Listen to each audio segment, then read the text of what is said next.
Let's be honest. As a business leader, you didn't start your company to chase content calendars, rewrite captions, or argue over fonts. If you are looking to outsource social media to actually grow your business, you need a completely different strategy. Most agencies just sell you a pretty feed and 3 generic posts a week.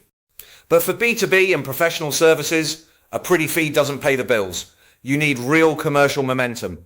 Here are 3 quick insights to get this right. First, stop optimizing for activity and focus heavily on outcomes. A post with modest reach that lands a qualified sales meeting is worth infinitely more than a viral post that generates 0 pipeline. Vanity metrics won't scale your business. Second, avoid the in-house unicorn trap. A single internal hire rarely possesses the necessary B2B strategy, expert copywriting, graphic design, and paid campaign execution skills all in one hire.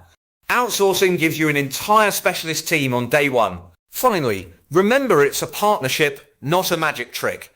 The best results happen when you collaborate and share your unique market insights, allowing your partner to sharpen and package your true expertise. Social media shouldn't be an annoying marketing chore. It needs to behave like a highly disciplined business development channel. This is just a quick snapshot of how we approach this. To get our full step-by-step outsourcing framework, strategic vetting questions, and 90-day success metrics, click the link in the description below to read the full deep dive blog post on Social-Hire.com.